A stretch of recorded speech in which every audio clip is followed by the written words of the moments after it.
New York Post reporter who wrote false Kamala Harris story resigns. The front page article in the Murdoch tabloid claimed that copies of a children's book by the vice president were given to migrant children as part of a welcome kit. The article splashed across the cover of Saturday's New York Post seemed designed to enrage Republicans who railed against the Biden administration's immigration policies. Under the tabloid-ready headline, "Come on in," the Post, which is controlled by the conservative media baron Rupert Murdoch, claimed the copies of a children's book written by Vice President Kamala Harris were provided at taxpayer expense in a welcome kit for unaccompanied migrant children at a shelter in Long Beach, California. Blah, blah, blah, but the claims were untrue. And on Tuesday, the Post reporter who wrote the original article said she had resigned from the paper because of an incorrect story I was ordered to write, describing the episode as my breaking point.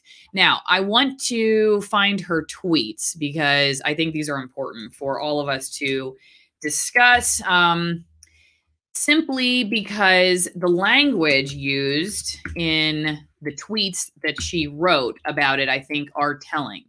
And I did have this up earlier, but I don't right now. So now I need to find it.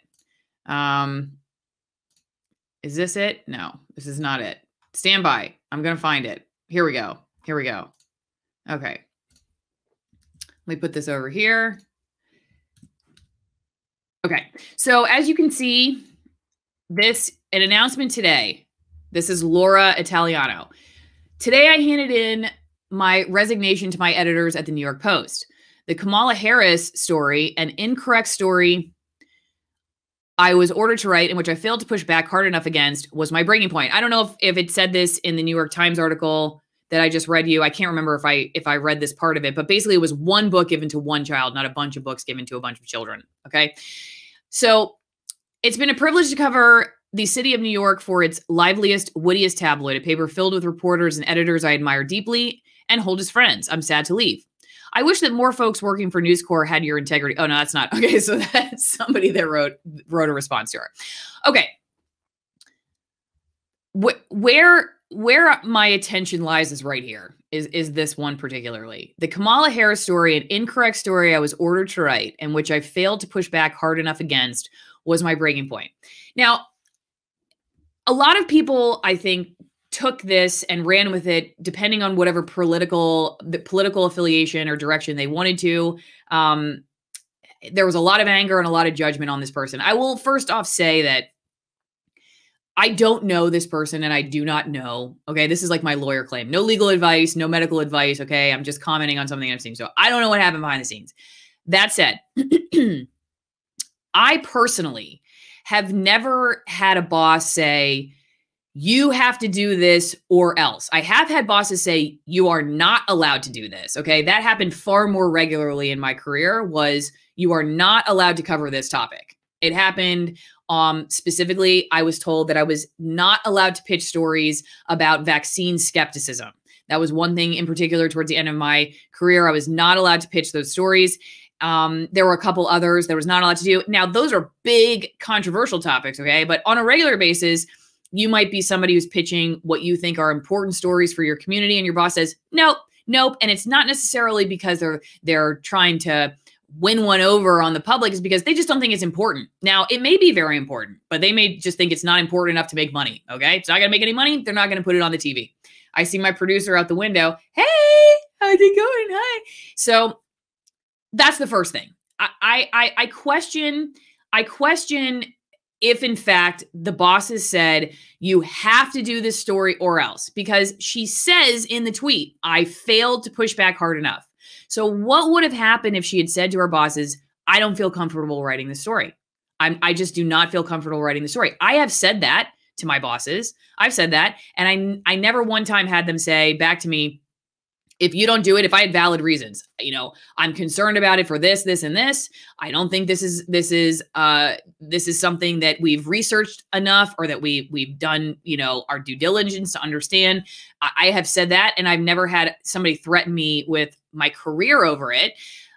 If you're somebody who's planning to quit anyway, I'm wondering why you didn't quit before you wrote the story. That's another question I have. If you were willing to quit, why didn't you quit before you wrote the story instead of after you wrote the story? That's what makes me kind of wonder if it was in response to the backlash over the story, and then it ends up becoming a big deal and there's a lot of attention on it. And now you're like, oh crap, I wrote an incorrect story. And now the spotlight is on me. There was a guy, I couldn't find this reply, but there was a guy that I saw who worked in a Florida local TV station from one of my old markets.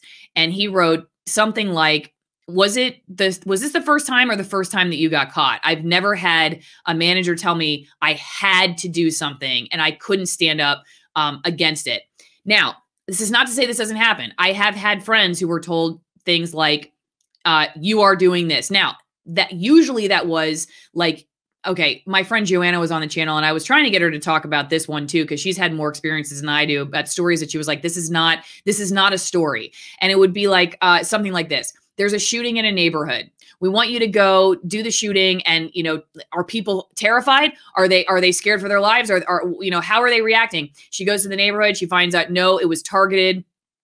Nobody's scared because they don't feel like it was just a drive-by where somebody's just, you know, shooting out their window. And she calls the newsroom and she says, there's no story here. No one's scared. And well, you still have to do it. You better, you know, you can't just, you have to do the shooting. Like if it bleeds, it leads. It's got to be in the show. And so, you know, you go back and forth, back and forth, back and forth. And eventually she does it and she just puts it on like, we don't care. We're fine. That was how she maintained integrity, doing a story that she felt like was not a worthwhile news story. She did the story. She talked about the shooting, but she also put people in the piece that represented what she found to be true in the neighborhood, that they were like, I'm not scared. It was targeted. I don't feel like it was just some random thing. I'm not scared to live in my neighborhood. I'm not afraid. And she didn't do the fear mongering piece that her bosses wanted. She kept her job and she kept her integrity. So another thing that would happen to me, which I guess would be kind of on this vein, would be I would go out to do a story that I was assigned, and I would realize towards the end that I didn't really totally know what I was talking about. Okay. And maybe in this particular case, this reporter, like, she felt like there were some red flags on this one and her bosses weren't listening to her bring up the red flags, and she didn't push back enough. Now that's your bad.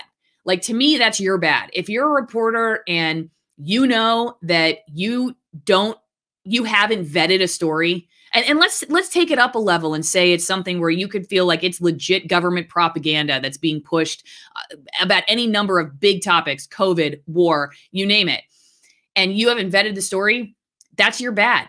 And I guess I haven't been in an environment where it was like, if I actually did say, like, I'm not putting my name on this. And there have been a couple of times where, you know, I've said, I don't feel comfortable because I don't have the time to do this. I simply do not have the time. That's usually how it would go down for me. Like, I'm not going to put my name on this because I'm going to put crap out there that I haven't totally vetted. My bosses usually would stand down. I mean, or, you know, what I would end up doing, and this is part of the reason why I ended up leaving, a huge part of the reason why I ended up leaving was not this, like this overt, my bosses were like, you have to do this or else. And I was like, no, otherwise I'm quitting. Like that didn't happen. But what did happen a lot was, you have to do the story. You have 4 hours to understand its complexity. There is no way that I understand its complexity. There's no way I get to the end and I'm thinking to myself, oh yeah, I understand what I'm talking about. I'm going to put this out on the news as if I'm an expert on it. You know, there were times where I'm thinking that, and I do the story, and what I end up doing with it is I totally, like, I barely scratched the surface of what's going on because I didn't want to say anything wrong. I didn't want to say, and this is happening if I hadn't vetted it, or this isn't happening if I hadn't vetted it. But I will say, in the simplicity and the oversimplification of certain topics, was I participating in fake news? Yeah. I mean, I think you could probably make that argument that I was participating in fake news because I didn't know what I was talking about. And that was when I started to realize that was happening, like, more and more often. I'm like, I may blame it on all these things, but I'm complicit. And so here I am on YouTube talking about this. I wouldn't look back and say my bosses forced me to do all of those things. I did all of those things. I went out, I did the best I could for 4 hours a day. That was all the time I had to put things together. I'm shooting, I'm writing, I'm editing, I'm doing it all. And was I complicit in fake news if I didn't know what I was talking about? Yeah, I was. And that's my bad. And that's eventually why I quit. You know, and I was listening to I was actually listening to Jimmy Dore talk about this because he was bringing up how Brian Stelter, I haven't seen this, but he was bringing up how Brian Stelter said that he never watches the advertisers. You know, he doesn't know who's advertising. He's not like pushing something because he knows that Pfizer advertises. But Jimmy was basically like, yeah, but that's exactly why you have this position, you know, is that it's that you're not paying attention. And I think that's the beginning of the end for the people who start paying attention. They start, you know, wondering what's going on here, and they start feeling like, you know, this just isn't right. There's something not right here. You know, we eventually leave. It may not be tomorrow. It may not be like a week from now, because people, listen, people have to figure out what they're going to do, like where they're going to get healthcare and how they're going to pay their bills. I understand all of that. But we also, as journalists, have to take responsibility for what we do and what we put out there, and have a little bit of humility that, like, we're not totally sure this is true. See, that's part of my problem with sort of the fake news nowadays, is that reporters are not honest. They're not honest with the public about how little they know, whether it's the election, whether it's lawsuits that they're not reading the material, whether it's COVID and lockdowns, whether it's these COVID vaccines, whatever it is, gun violence, riots. Like they're just recycling wires in a lot of cases. They're taking talking points from their national affiliates and they're just spouting them back out. And I guess, you know, the closer to home the local reporter is for their content, then that's probably more trustworthy than if a local reporter is doing something of national significance, like something that happened in Washington, D.C., or something that happened, you know, away from home. But even still, I was a local news reporter. I covered the environment, so it was a little bit unique because the environment is a very complex topic. You know, and I still had a hard time making sure that I understood what I was talking about. Did I know what I didn't know? It took years. It took years for me to have the competence that I had by the time that I left to cover the environment. And you know what's funny about that is by the time I had the competence to cover it well was when I quit, because I finally had the knowledge to know what I didn't know. I was so naive at the beginning, thinking that I knew a lot about what I was talking about. And then the more I knew, the more I realized I didn't know a lot. And that was when I was like, okay, I can't do this anymore. You know, that was a huge reason why I went to my bosses and said, I either have to reformat my position, which was my pitch to them. This has to turn into a different kind of position where I am doing journalism differently and feel like I can do right by these stories, or I got to go. And, you know, you see what ended up happening. So let's see what everybody is talking about here, because I don't know what the reactions are to. What do you guys think about all this? Nobody can know everything, though everyone has the potential to be humble enough to know what they don't know something and narrow their claims to where they have confidence or can. I agree. And I think I honestly think that that's where the real problem is right now in a lot of cases with most journalists, is that it's that they just the self-reflection and the critical thinking. If you all watch the video with Dr. Linda Elder, just the critical thinking and the self-awareness to say, you know, I didn't read any documents today. Is it possible there's something I don't know? Or if you see a huge swath of the country thinks a certain thing, instead of just saying, wow, half the country is complete morons, maybe you should figure out why they think the way they do. And that really bothers me to see journalists that are just like, I can't believe these people. What's wrong with them? I see that all the time, especially on like the personal pages. Like, you know, I just don't understand. That's what they say. I don't understand. And my response is like, well, if you don't understand, it's your job to figure it out. And not to stop it. I just don't understand. But you'll hear that. And that's not how journalists should be. They shouldn't just say, I don't understand, and then just assume that you somehow have some kind of insider knowledge that millions, tens of millions of people don't have. It's possible that they have the knowledge that you don't have. And that's why you think that you know everything.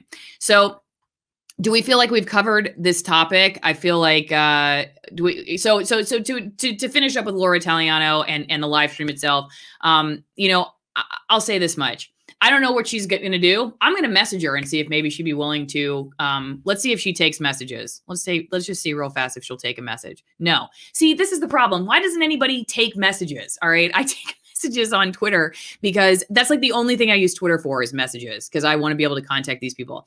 But I also reached out to the guy who had the cop show up after he tweeted about AOC. Never heard back from him either. But I would like to have Laura on my channel and talk to her about all this because I want to know how journalists are thinking through this. That's the same thing I said about James O'Keefe. I disagreed with some of his decision-making on that CNN expose, with the propaganda guy on the Tinder dates.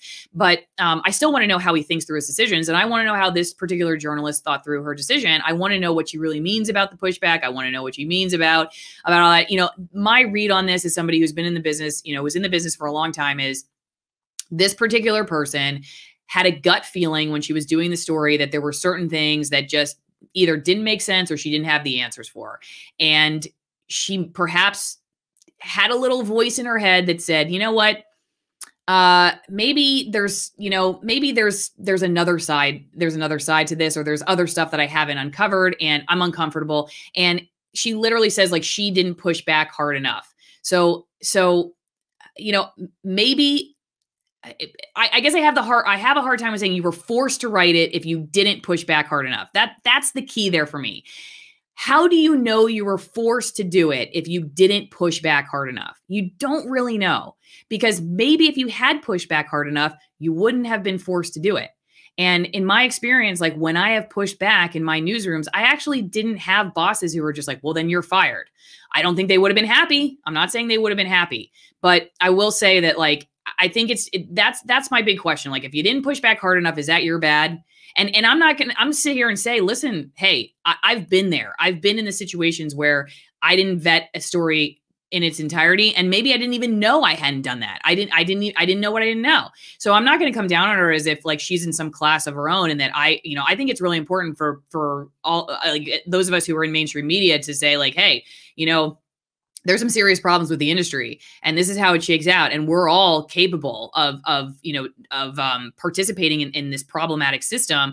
If we don't at least admit in the humility that we're capable of it, then we can't change. And so I think the first thing we have to say is like, yeah, totally. I can see how all this stuff goes down. That said, how can you say you were forced to do it? And I think the even reason I talk about this is because a lot of people think like the way editorial meetings work is you have like one guy on a red phone and he's like, you have to do this and I'm forcing you. And you have a bunch of bot journalists who are like, oh, please don't fire me. Please don't fire me. And I'm just forced to write a bunch of things. And that's just not how it works. The much more problematic issue in mainstream newsrooms is that a lot of journalists like to write the news that ends up being fake. They like it because it aligns with their political bias. It aligns with their moral bias. They think that they're the moral crusader gatekeepers that are keeping you from harmful information and sifting through it all for you. And they feel very proud about what they're doing. And that's why I don't want something like this to get out there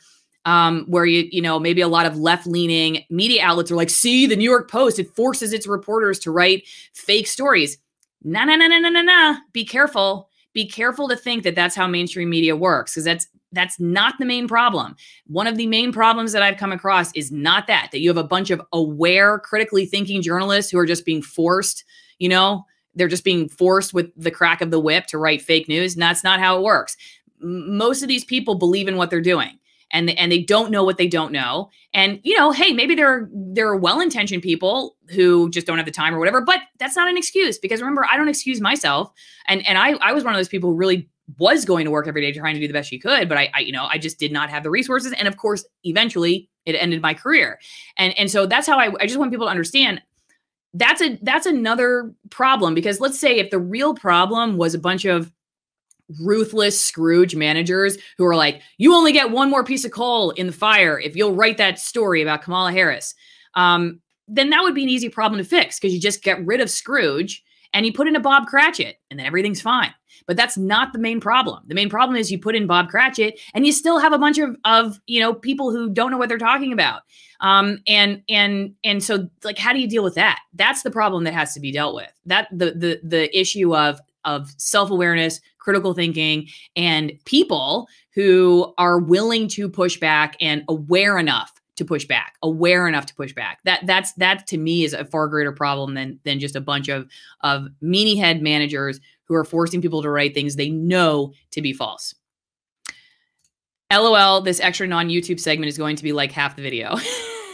That's true. That's really funny. All right, everybody, I'm going to go because we got to celebrate the little one's birthday, but it's been real. I'm just going to go back and make sure I haven't missed any other, important thing. Thank you for your service, man. Thank you for the super chat. Twitter is the world's biggest phone book. That's true.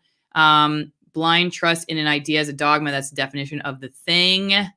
Okay, let's see. If you are a journalist and you have never read Manufacturing Consent or Blacklist or Dark Alliance, then you're part of the problem. I have Manufacturing Consent here.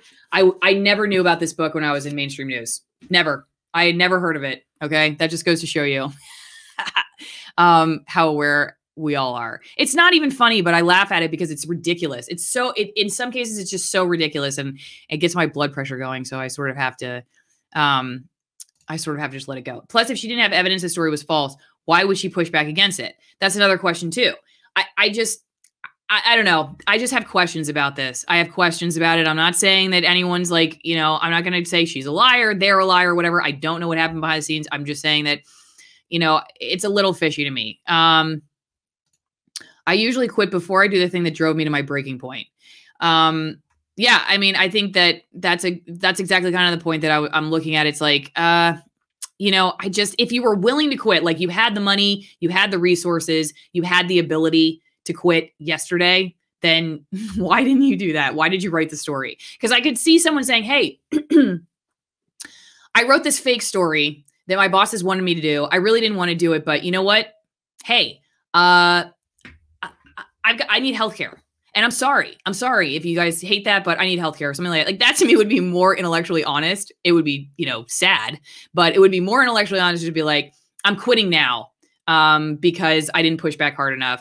Okay, you were able to quit, but you didn't. Again, not trying to be judgy here, just bringing up some questions. And again, the main reason even talking about this is not because I'm trying to necessarily judge this person specifically, but to say, be careful if you think, if you're somebody who's jumping on the train of the Scrooge in the newsroom manager who's forcing all of these self-aware, critically thinking journalists to just do things that they know to be false. Again, I just want to dispel that rumor. That's typically not how it's working. Remember that guy, Charlie Chester from the CNN video, the Project Veritas video on CNN. He says both in the same video, that's propaganda and I wanted to be a part of it. Okay. So somehow in their minds, they can both say that there is propaganda on their channel and they want to push it. How does somebody do that? Because they're doing these mental gymnastics here where they think it's a good thing. They have convinced themselves it's a good thing. So just be wary if you're hearing people say like, oh, we're quitting because everyone's forcing me to do things that I want to do. Just be wary that this is not, in my opinion, my experience, that's not typically how fake news gets out there. Typically fake news gets out there with the willing collaboration of a whole team of people who do not know what they're talking about and like the fact that whatever they don't know what they're talking about aligns with their own bias, which is why they don't question it. I'm sure you've noticed that on different outlets, depending on their particular audience's bias, they will do more or less vetting of a particular topic, right? They might be less likely to run with something that they find to be, well, the sources are sketchy. The Hunter Biden laptop story is a great example of this. It came from Rudy Giuliani. We can't really trust it. Whereas say it's something that aligns with their bias and it's a sketchy source. They're like, yeah, but you know what? It's still there. Okay. Don't judge. You know what? It may have come from the sketchiest person ever, but it's still there. So you got to contend with the evidence. Whereas if they don't want to believe it, then they just dehumanize the character of whoever it is that is the source, and then they just don't have to talk about it anymore. And they do that with each other. Journalists are now doing that with each other, which is a crazy time to see. New York compost. That's funny. I've seen that before.